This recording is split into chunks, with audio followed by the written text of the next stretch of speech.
Welcome back, everyone.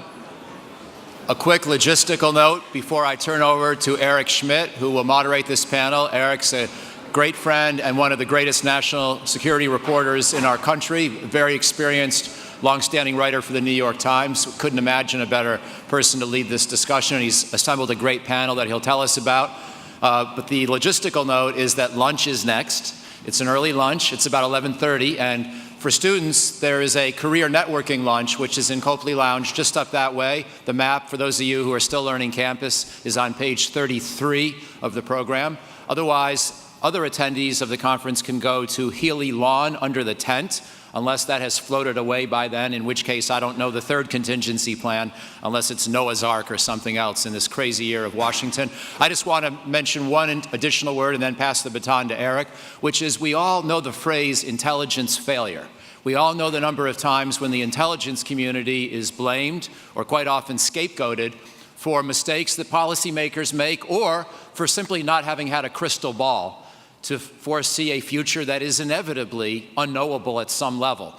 And so today's panel is going to wrestle with the question of how does the intelligence community enable policymakers to make good decisions, knowing that we're living in an imperfect world of incomplete information and of human beings who are not always predictable, whether it's a Kim Jong-un or a Xi Jinping or a Vladimir Putin or anyone else. So without further ado, Eric, the floor is yours. Thank you very much, Michael, and thank you all for coming out on this kind of slow Washington news day. You all have your programs. There'll be the full bios of the panelists are there, but I just wanted to briefly introduce from left to right Dr. Ben Buchanan here from Georgetown School of Security Studies is on my far left. Ellen McCarthy, Vice President of Intelligence and Analysis at Noblis. She's also been nominated to be next State Department's Head of Bureau of Intelligence and Research. On my immediate right is Justin Poole, the Deputy Director of NGA. My far right is Eric Fanning, who is the President and CEO of the Aerospace Industries Association and former Secretary of the Army. Just picking up on where Michael left off, I wanted to start with Justin. Start with Justin in talking a little bit about how, as we look at a new national security strategy, new defense strategy, how have the nation's intelligence agencies, both NGA and others, how have they adjusted kind of the new priorities, that is focusing Russia and China after 2 decades of really focusing heavily on counterterrorism? What have been some changes, and maybe you could cite some examples of how things are changed and how things are the same? Yeah. Well, the first comment I'd make is that it's a new, what I call commander's intent, is always welcome. And with the administration and the new faces in that administration, it's very important for organizations like mine to have an understanding of what it is they're after and what their priorities are. So the new national defense strategy with 3 very clear priorities: lethality, partnerships, and improvements in core business. Very clear. The NSS as well. In fact, they helped us validate the path that we were on from an NGA perspective. It did require us to tweak a few things, and our director put out that tweak strategy from NGA that sort of honed in on the path that we were on, adjusted some language, but sort of revalidated the direction. So that's very helpful, and it helps us be a better supporter of that policymaker, those decision makers. To be honest with you, I think the shift, and it's not a shift because we still are, if anything, it's an addition. It's a reconfirmation of an awareness that we have near peer actors that we have to pay attention to again. But we are still engaged in the Middle East in a counterterrorism conflict on several fronts. And so the things that are detailed in both of the strategies you referenced help us move to a place that can support both. In the tradecraft, the tools, the technologies, the processes, the partnerships, and also the most valuable resource, the workforce, that we need to do both is still as vitally important. I will tell you that from a specific example perspective, really hard to land on any one thing, but it has been a sort of reawakening of times of old, I will say. A remembrance of the time when, as Robert talked earlier about the Soviet Union, it is a little different, a little more sporty when you're thinking about a near-peer state actor or two. And the types of capabilities, tactics, techniques, and procedures that they bring to bear that are a lot more subtle. And so... Can you give us an example of something? What do you mean by sporty, and how are they posing new challenges? Well, the sporty one that I was thinking of was cyber. And also the race to automation, augmentation, and artificial intelligence. These are not things or conflicts that are waged on a battlefield, but they are important nonetheless with respect to who maintains that global dominance, who has the advantage in a particular area, and what do those things that I referenced, cyber and AAA, what threats do they pose to our nation and to our allies? And so it's a little more Cold War-y again. And are you shifting resources, personnel, other things to accommodate that, or are people taking on dual roles? No, it doesn't make sense to try to stretch our folks too thin. The purpose of the two strategies that you referenced give us a guidepost to where we need to move. And NGA is very good, and so is the rest of the intelligence community and Department of Defense at prioritizing based on established priorities and shifting resources to where we need to. We still have a global mission, and so we don't leave anything uncovered, but there are slight shifts here and there. Mm-hmm. Ellen, you obviously have spent time in government. You've been out of government for a little while, so maybe gaining some new perspective, and hopefully soon the Senate will see to it that you're back in government. Talk a little bit about how you know when you have enough intelligence and the right kind of intelligence where you feel confident going to the decision maker. And obviously some of the more famous examples were the decision about bin Laden. Was he actually in that house in Abbottabad? There's some pretty interesting discrepancies or disparities in the intelligence community about that. How do you weigh that, and have you gotten any new insights kind of being away from government for a little while? Well, I'll make a couple of points there. First, how do you know when you have enough? I think the measure of having enough is based on an understanding of what your customer, who your customer is, how they receive information, what they need to make a decision. In the case of intelligence, we're providing info to a warfighter or a policymaker, and they use that as they will. They take in other sources of information. You're just one of many. So it really helps to understand who your customer is. An example of that actually goes back to when I was an analyst back in the mid-'80s. And there was a certain Navy admiral whose name will go unmentioned, but he was very much itching to go overseas and to acquire a particular unit. And so I knew he really wanted to go look at this unit, and we knew everything we needed to know about this unit. We really didn't need him to go do this, but he really wanted to go.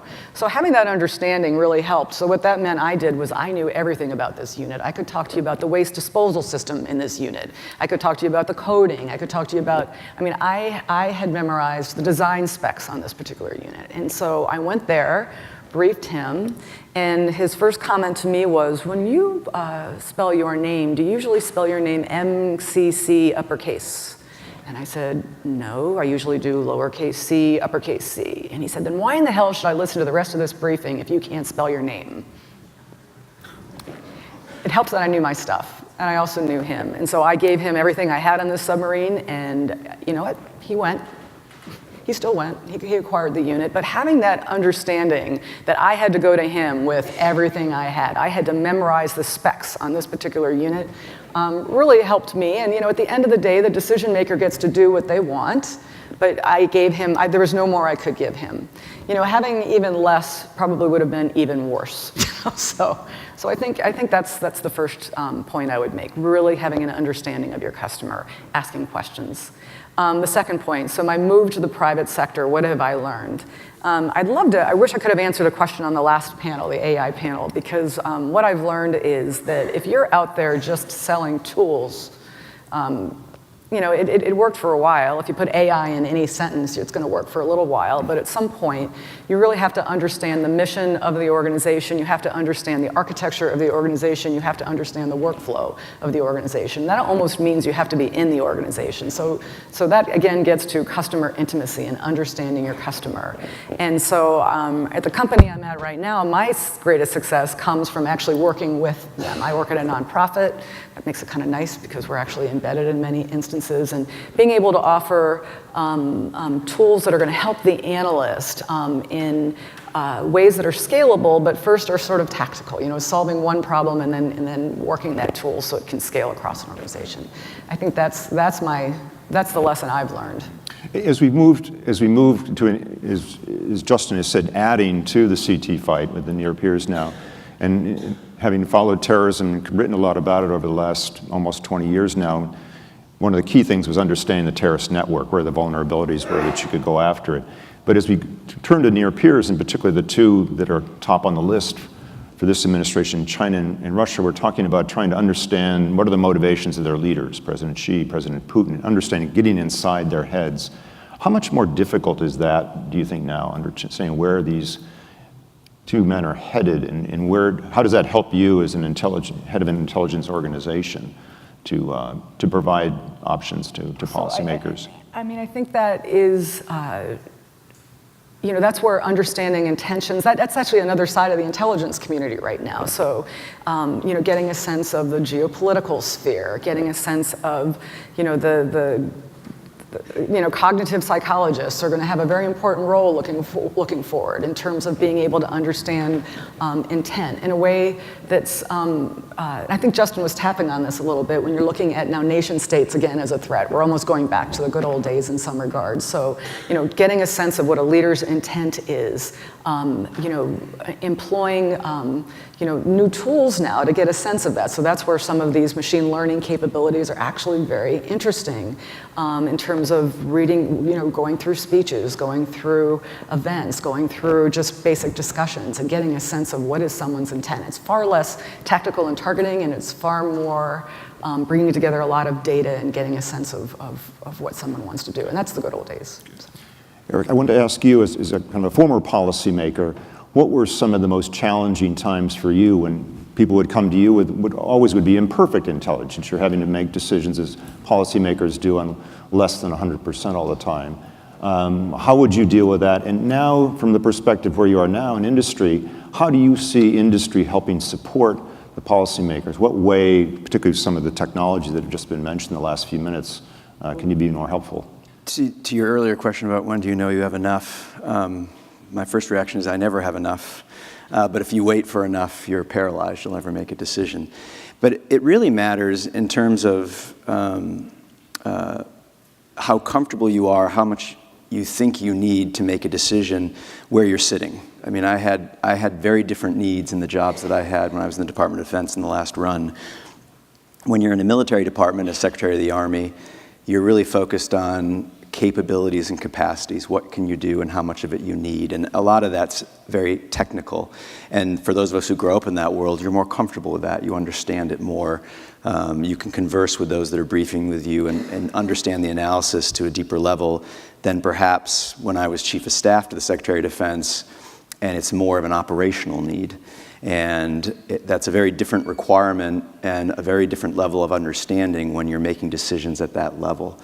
And what I've always found helpful, sometimes to Ellen's point, even though the briefers were always going to be smarter than me on the issue, there were times when I needed to see something, to be able to understand the context a little bit better, and therefore understand the briefing better. And it didn't have anything to do with the confidence of the person who was briefing. It had to do with me being able to piece it together and understand it. Is there an example that springs to mind? So The Air Force has a test range in Nevada. We do a lot of interesting things there. A lot of what we learn there feeds into decisions that policymakers and military departments make in terms of what they need to build and how they need to organize a force. And sometimes going out there to actually see what we were testing and why we were learning what we were learning helped me understand it better. And some people are just visual like that, and I needed to sort of go out, see it, touch it, and talk to the people who were doing the testing at a more technical level. And so it really depended for me as a customer where I was sitting and what I was trying to understand. You know, getting to the cognitive issues of what motivates a leader, that was always more of a struggle for me because that's in an area that I'm not as comfortable with as I am the technical, capable issues. Mm-hmm. And what about from where you sit now? What are you hearing from your members in terms of challenges they find in helping support the community and their, in extension, policymakers? Well, this is going to be a boring answer, but the biggest challenge for my members, which was the biggest challenge for me inside of government, is the instability of the budget process. And so not being able to plan, you need two things. You need the commander's intent. Justin's absolutely right on that. You know, what do we need to plan for? And then you need a horizon to be able to do that. The technology that we're working on now is, even though it's iterating faster, it's increasingly more complex. And while it does iterate and is deployed in faster cycles than we've seen before, the amount of lead time that's going into developing these is increasing too on the back end. And so not having that, you know, the clarity of some predictability on the policy side, and even more so because it's less available, is that predictability and stability on the budget and planning side. Mm-hmm. Ben, you've written a lot about some of the things we've been talking about here in new technologies, whether it's cyber or whether it's AI. How do you assess this administration and the country overall? How well positioned is it right now in taking on these new technologies, particularly when you look at China and the kind of whole of government approach they've taken, particularly in pushing in for AI? I think when it comes to cyber, I like to say the United States has the nicest rocks, but we still live in a very glass house. And it's a challenge, I think, for our government to adapt to the new domain. And the challenge comes in two forms. The first is the technology is different. So for someone like Ellen, who's got to explain to policymakers what's happening, the terminology is different, the technology is different. Policymakers a lot of times are not as familiar with the underlying operational concepts. And they need to, in many cases, understand those concepts in order to get to a better strategy. And the second, and I think this fits with the theme of moving to an environment in which we deal with near-peer adversaries more, is that the enemy gets a vote here as well. Obviously, in the intelligence world, deception's always been a part of it, but the mechanics of deception are different in cybersecurity. And I think one of the things intelligence practitioners and analysts have had to adapt to is how do we figure out, when we can collect so much and our adversaries know that, how do we figure out when they're trying to deceive us? And what they're trying to do, whether it's a false flag in attribution of a cyber attack, or whether it's putting false information into a channel they know we're collecting on. Being attuned to that deception, I think, is an ongoing issue for the U.S. government and for policymakers. But there's been some concern this administration has not harnessed all its agencies together in one focus. You've got individual agencies, individuals. Mike Rogers talked a little bit about this before he left NSA.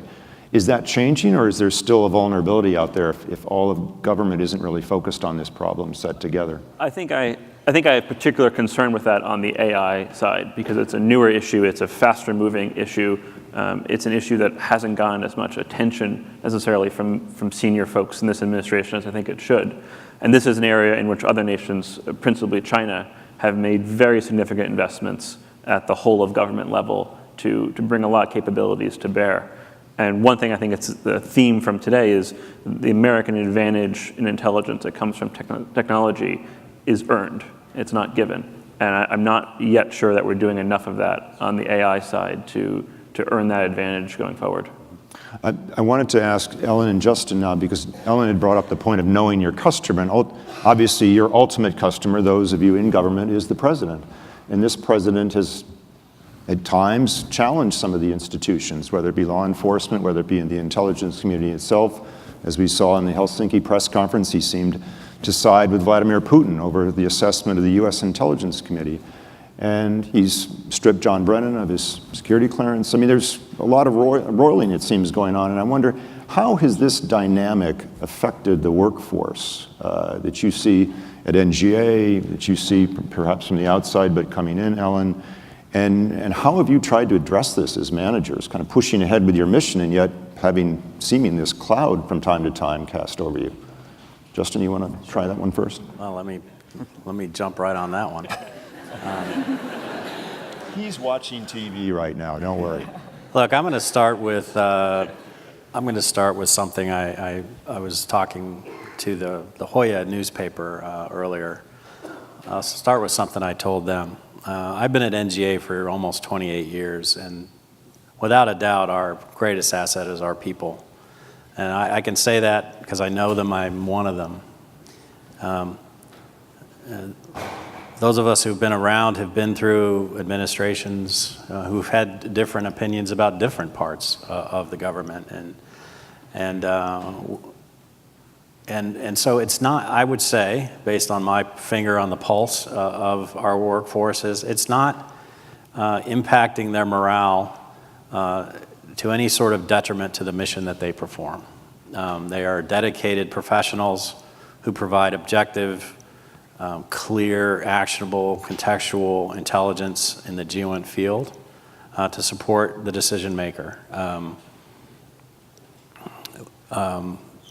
Anything that's coming out of the administration that is a challenge to the intelligence community, we're thick-skinned. We're used to it from a variety of places, and we can deal with it. It's an interesting question because I recall we had our summer interns in for a very large, similar to this, in our facility in Springfield. And that topic came up. How do you attract new teammates onto Team NGA when there is, things being said about the intelligence community? Well, it comes down to a desire to serve, patriotism, the desire to do something cool. You can go make a lot of money searching for kitty cats on the internet, or you can come make a little less money for a little while finding really cool things that help your national security. And that's really the vibe at NGA and what I see in the intelligence community. We work for the executive branch, we serve at the pleasure, we salute and march, but we do it with pride and we do it with a focus on mission. So I don't see it impacting the morale. Individuals themselves, I can't speak directly for, but I've seen no negative impacts. Ellen, do you worry about this coming into your new job?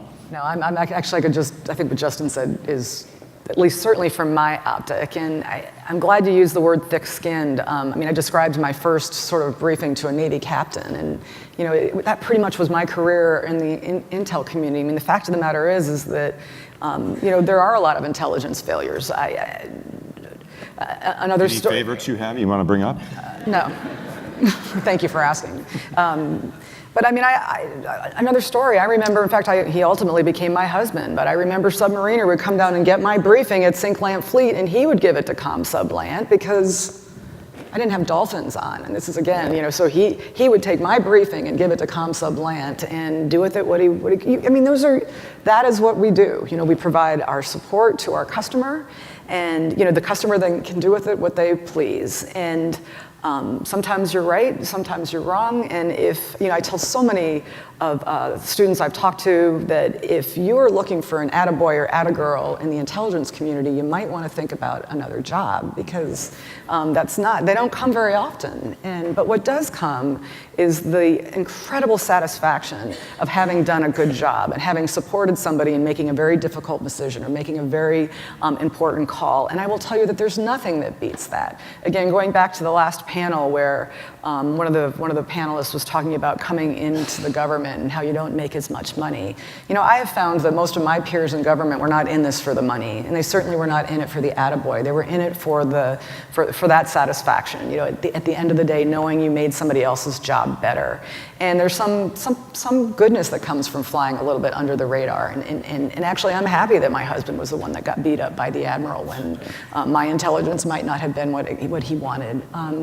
But I think those are the people that work in this community, and I think we're hearing a lot that is just simply not the case inside government.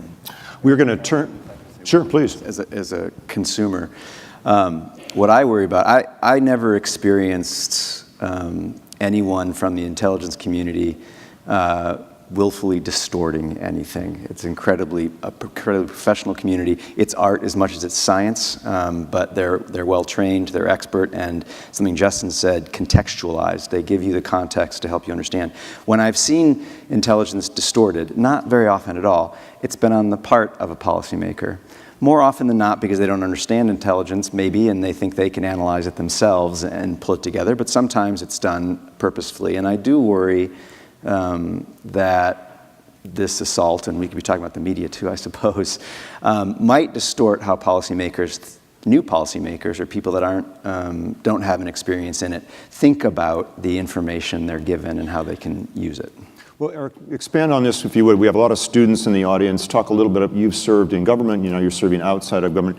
What is your advice to folks out here who may be trying to weigh this? Do I step into this government situation as kind of crazy and chaotic as it may seem from the outside? Do I take a safer route, what may perceive to be a safer route to industry, or what are your recommendations? What steps should kids take today?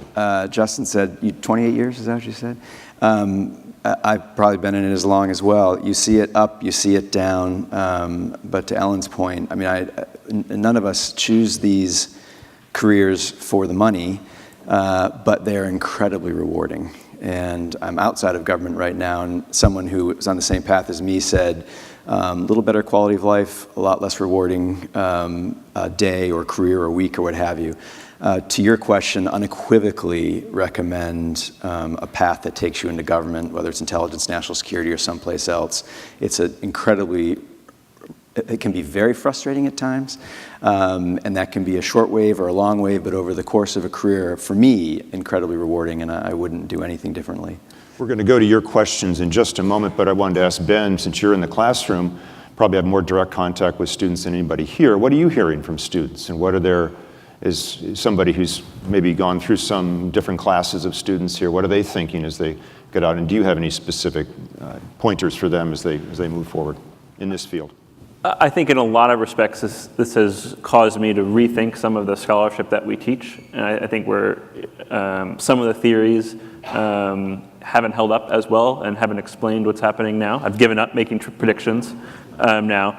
And I think students certainly sense an uncertainty. And I think it's unfortunate that sometimes the good sides of government that everyone here has alluded to is not as evident and not as visible to students. And I think we should recognize that for a lot of people who are making very important career decisions, this is something that weighs on their minds. And this is something that affects their decisions.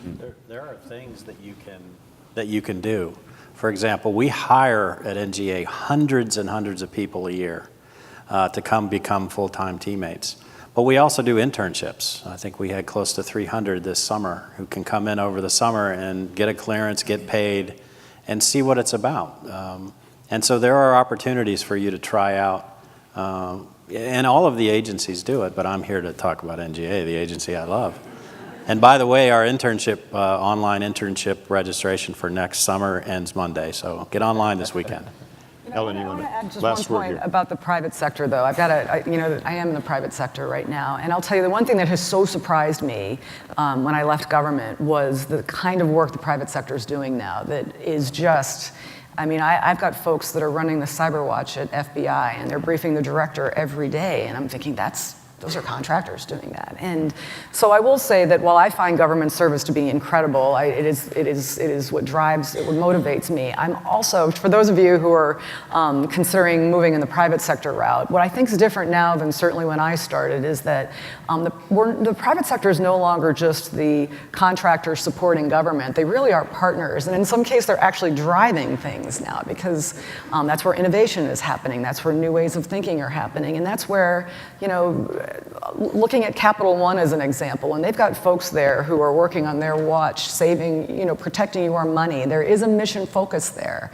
And so, while I think, I'm going to promote government all the time, I will tell you that there is also incredible opportunities in the private sector to gain that mission focus and have a little different lifestyle. Good. So I think we've got some questions coming up. If you've filled out the cards, we'll get to some of those. I just ask is, I'll see it. Here we go. Thank you.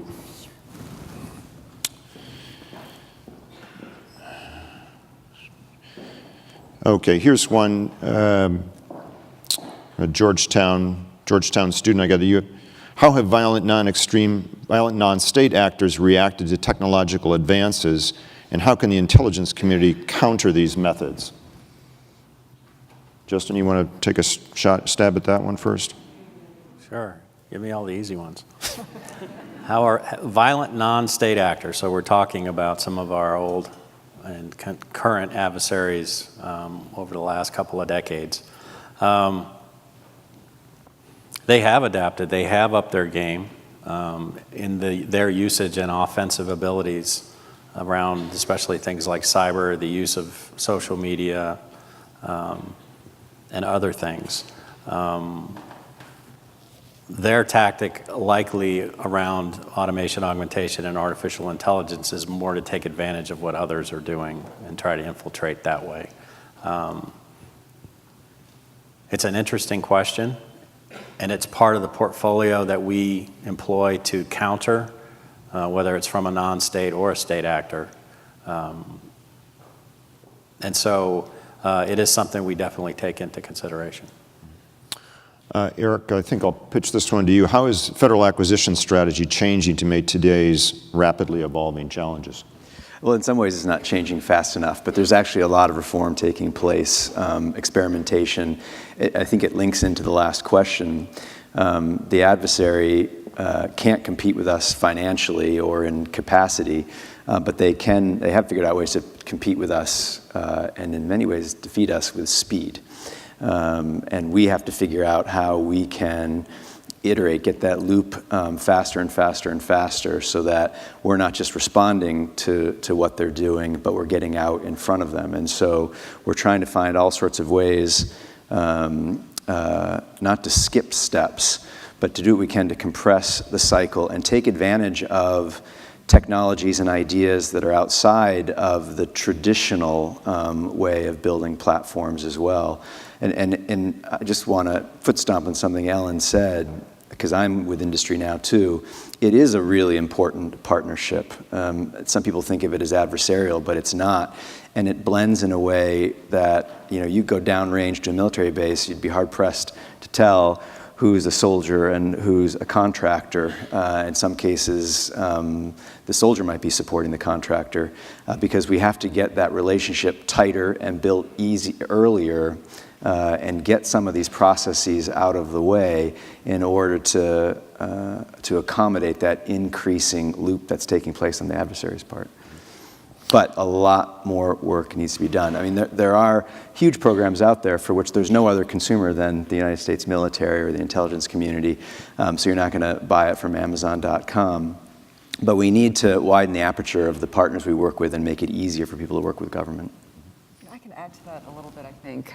Again, coming from a contractor side, I do think, you had mentioned that actually the budget was a problem, but yeah, of course, how the government acquires capabilities is a problem too. That said, I think we have made some major steps in the last couple of years, and as I look at the Department of Defense, I think in the next 10 years you're going to see some just incredible changes in terms of how they acquire capabilities. But we're introducing new mechanisms, other transactional authorities, which is a very interesting way of taking an interesting idea, prototyping it quickly, and then getting it out. The Air Force is particularly good at using this. The Department of Defense has been particularly good at doing this. And so I am starting to see a break in terms of how we are acquiring capabilities or how the government is. And the question is, are going to be able to do it fast enough? Ellen, this is one I'll maybe pitch to you again. And this gives you a chance to expand upon one of your earlier answers. What is the key to providing high quality, actionable analysis that decision makers would need? What is the key? Are there one or two key things that you'd be looking for? Well, I think I'm going to go back to, again, the people part of all of this. It really is understanding your customer. It's getting a sense of how does your customer receive information? What does he or she want? When does he or she need it? That's something as an analyst that, I know I struggled with on occasion, because you get a question and then you just sit down there and you answer the question. But it's important to understand the context with which that question was asked, does the person really want what they asked? And so, I learned very quickly that once I received a requirement, an RFI, I always went back and said, okay, is this really what you want? Or is there something else? And it may mean, going out of your comfort zone a little bit to get a sense of what is this person, this group looking for. And I think that's really what that's how the analyst can have the most impact. And it might take a little bit more time, but it's always worth it. This one's a little close to home. The New York Times recently ran an article outing a CIA base in Africa using satellite images from a commercial vendor. Does that kind of collaboration, in quotes, affect the relationship these vendors have with the IC?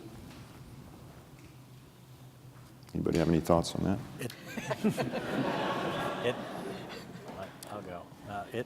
It does not. What I call, or what's been called, the explosion of commercial GEOINT capabilities to include commercial satellite capabilities has been absolutely nothing but a benefit to NGA and to its customers for reasons Robert talked about earlier in his remarks. That being said, these are commercial companies who have businesses to run, shareholders to keep happy, and they do offer their wares to other organizations. The fact that they can be used